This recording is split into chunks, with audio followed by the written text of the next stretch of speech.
My brother labeled me a bum while squatting in my San Diego bungalow, so I cut him loose. My name is Lauren Carter, and I am 36 years old. I am a single mother to my daughter, Mia, who is 11 and the brightest part of my life. I work as a marketing director for a tech startup in San Diego, earning about $250,000 a year.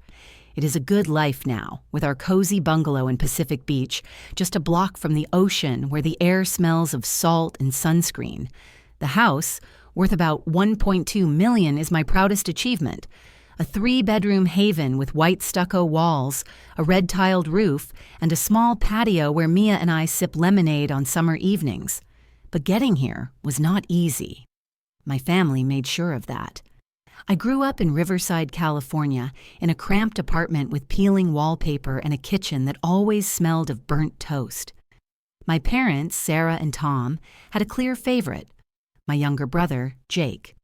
He was the golden boy, tall, charming, a star shortstop on his high school baseball team. Jake got new cleats every season. I got my cousin's old sneakers. I worked hard, got straight A's, and dreamed of college. At 18, I held my acceptance letter to UCLA in my hands, my heart racing with pride. I was the first in our family to get into a top school. I ran to my parents expecting hugs or at least a smile. Instead, they sat me down at the dining table, their faces tight. "Lauren," my father said, staring at his coffee mug, "we need to talk about college." My mother's words hit like a slap. "We used your college fund for Jake's baseball academy in Arizona. It is a once-in-a-lifetime chance for him." The fund, about $40,000, saved over years, was gone. "You can take out loans," my father added, like it was nothing. I felt betrayed, invisible. That night, I packed my clothes, my high school yearbook, and a photo of me and my grandma into my rusty Toyota Corolla. I drove to San Diego, tears blurring the freeway signs. No one called to check on me. For a week, I slept in my car near Mission Bay, showering at a 24-hour gym. I landed a job as a hostess at a seafood restaurant in La Jolla, where the clink of wine glasses and chatter of tourists drowned out my loneliness. I enrolled at San Diego City College, working double shifts and studying in the break room. Some nights, I ate leftover fries from customers' plates when the kitchen was empty. I am not proud of it, but hunger does that to you. All I heard from my parents were updates about Jake, his scholarships, his games. Never once did they ask if I was okay. 3 months ago, I was in my office in downtown San Diego, a glass-walled space with a view of the bay, finishing a pitch for a new client when my phone buzzed with an unknown number. I almost let it go to voicemail, but something made me answer. "Lauren, it is your mother," the voice said. My stomach twisted. I had not heard from Sarah in 17 years, not since I drove away from Riverside with nothing but a suitcase and a broken heart. Her words came fast, shaky. "You need to come home. Your father had a stroke. We are in trouble." I sat there, staring at the sailboats dotting the horizon, feeling a mix of anger and guilt. Home? What home? The one that chose Jake over me? "What happened?" I asked, my voice flat to hide the storm inside. She explained. My father, Tom, was stable at Riverside Community Hospital, but the house was about to be foreclosed. Jake had taken out a $120,000 loan to start a gym in downtown Riverside, promising it would be a hit. It failed within a year. My parents co-signed a second mortgage to cover his debt, but they could not keep up with payments. The bank now demanded $150,000, principal, interest, and late fees, to stop the foreclosure. I wanted to laugh. After all these years, they called because they needed money, of course. But part of me, the part that still remembered my father teaching me to ride a bike in the driveway, felt a pang. What if he died? Would I regret not seeing him? I told my best friend Emily over coffee at Better Buzz in Pacific Beach, where the hum of espresso machines mixed with beachgoer chatter. "They only want something," she said, stirring her latte. "You owe them nothing." She was right. but I could not shake the thought of my father in a hospital bed. Plus, I will admit, a small, bitter part of me wanted to walk into that house and show them what I had become without their help. I booked a flight from San Diego to Ontario Airport for me and Mia, costing $200 round trip, and reserved a room at the Holiday Inn in Riverside for $150 a night. Mia, sketching mermaids in her notebook, asked why we were going. "To see your grandparents," I said, the words feeling foreign. She looked up, curious. "I have grandparents?" The drive from the airport to Riverside took 20 minutes, past strip malls and dusty hills. The house on Magnolia Avenue looked smaller, sadder. Peeling beige paint, a patchy lawn, a cracked mailbox. My mother opened the door, her hair grayer, her eyes sunken. She gasped when she saw Mia. "Is this—" she started. "My daughter, Mia," I said, resting a hand on Mia's shoulder. My father shuffled out, leaning on a walker, his once strong frame frail. They stared at Mia, realizing they had a granddaughter they never knew about. They tried to play the doting grandparents. "Do you like to draw? You look like your mother." But I cut them off. "Let us talk about why I'm here." They sat me down in the living room, where the same faded couch from my childhood sagged under a pile of bills. Jake's gym, they said, was supposed to save them. Now they needed $150,000. "It is not much for you, is it, Lauren?" my father said, his eyes hopeful. Before I could respond, the front door swung open.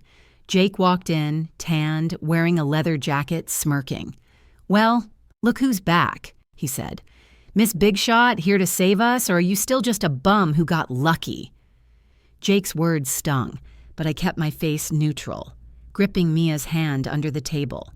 I told my parents I needed time to think and left for the Holiday Inn, where Mia fell asleep sketching seashells on hotel stationery. That night, I sat on the stiff hotel bed, staring at the glow of Riverside streetlights through the window. Part of me wanted to walk away, let them deal with their mess. But another part, the part that still heard my mother's voice reading me bedtime stories, felt a twinge of pity. I called Emily, my friend and a real estate lawyer, while pacing the room. Her office in La Jolla, cluttered with legal books and surfboard photos, popped into my mind as she answered. "Lauren, they're using you," she said after I explained. "But if you want to help, buy the house in your name. Let them stay, but make them pay back the $150,000 in 5 years. If they fail, the house is yours." It was perfect.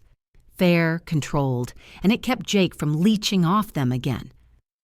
I spent the next 2 days taking Mia to the Riverside Art Museum, where she marveled at local paintings, and walking along the Santa Ana River Trail, where joggers and dog walkers reminded me of San Diego's energy.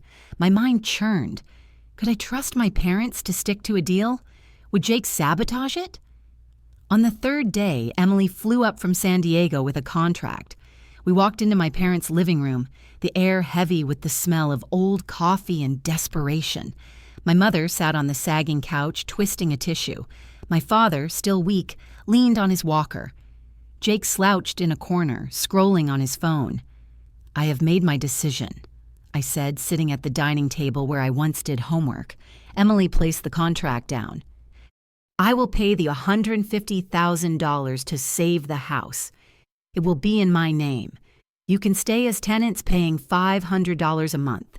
You must repay the full amount in 5 years, or the house stays mine." The room went silent. My mother's eyes welled up, and she whispered, "Lauren, how could you?"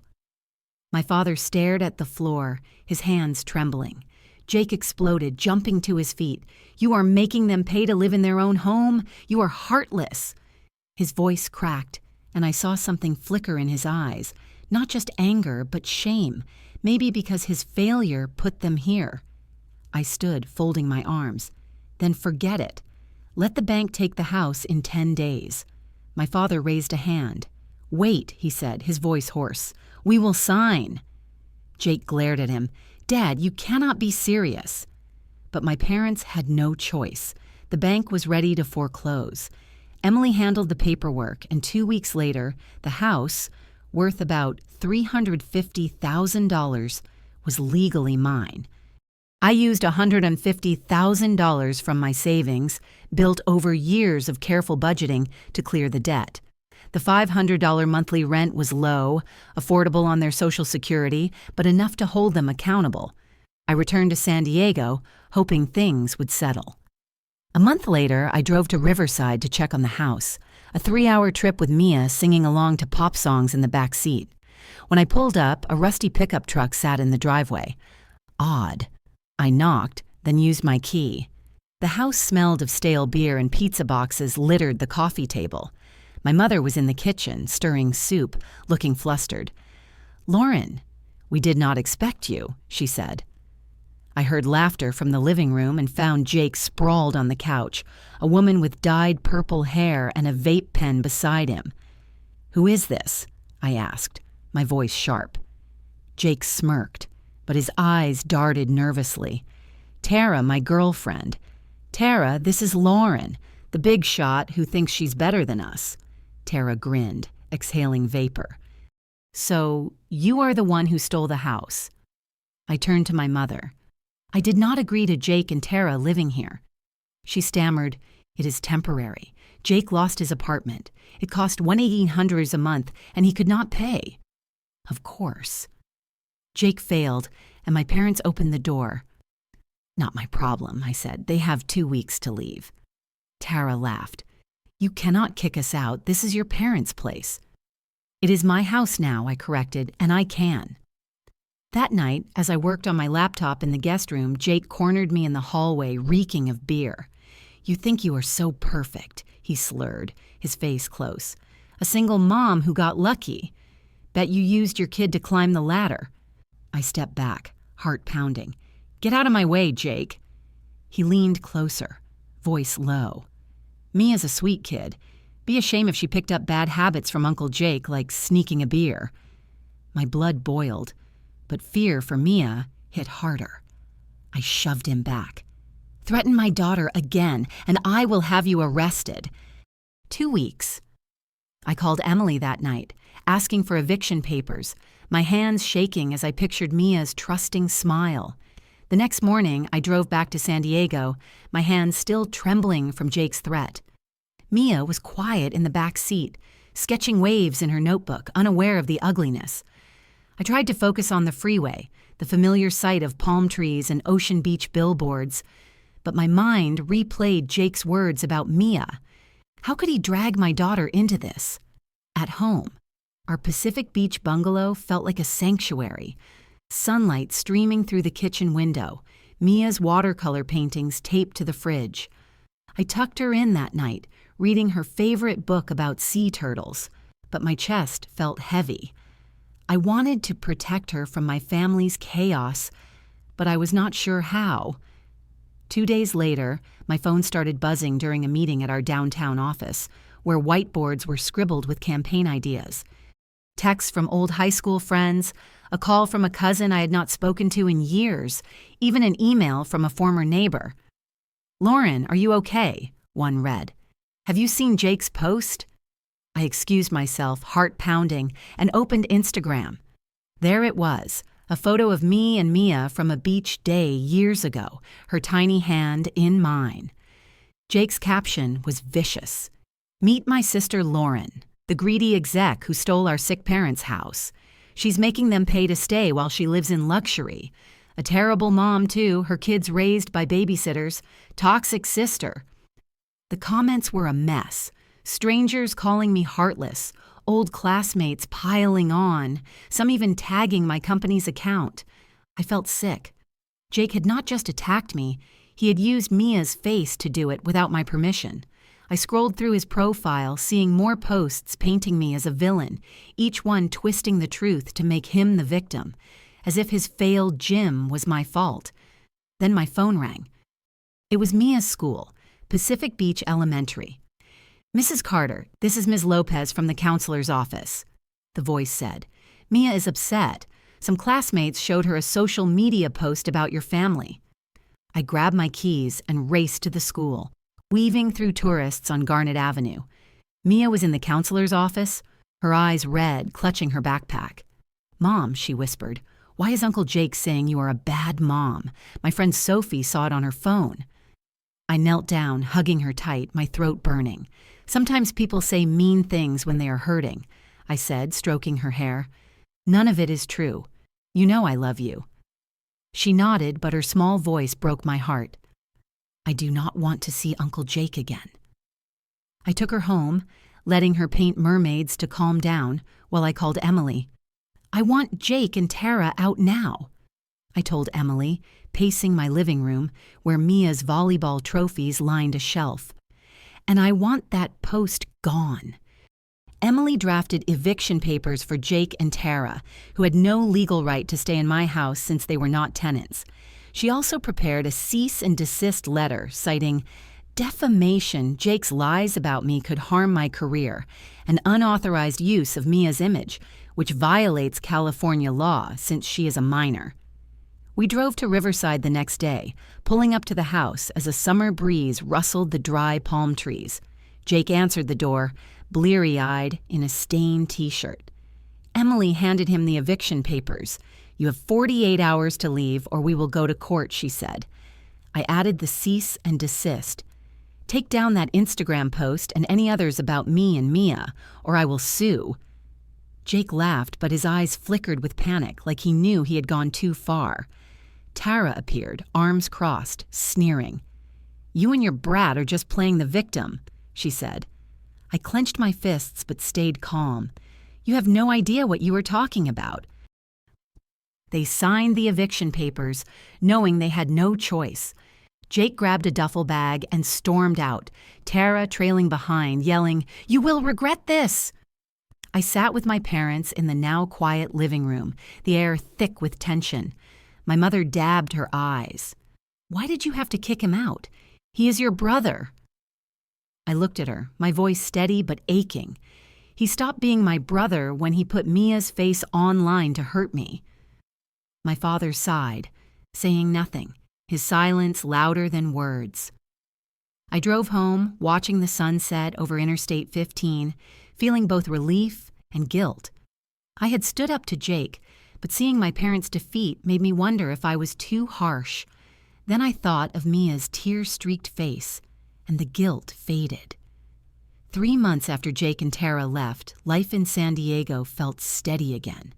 Mia was back to her routine, volleyball practice at the community center, painting sunsets in our backyard, her laughter filling the bungalow.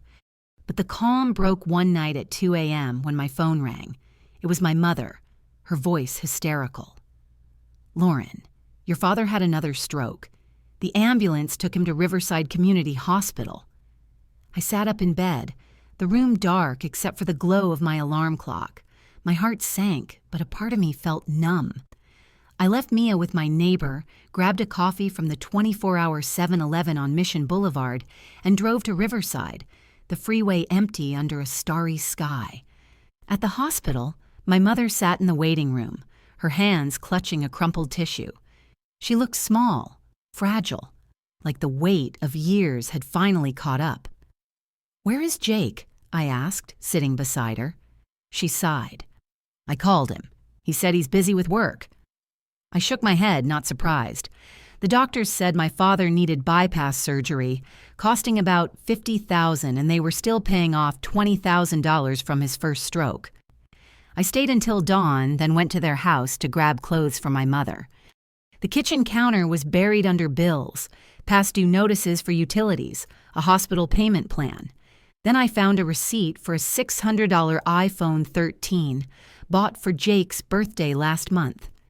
My parents were drowning in debt, skipping the $500 monthly payments to me, but still spoiling Jake. I confronted my mother at the hospital, holding up the receipt. "You cannot pay your bills, but you buy Jake a phone?" She looked away, her voice weak. "It was his 30th. He said he needed it for job applications." I laughed, bitter.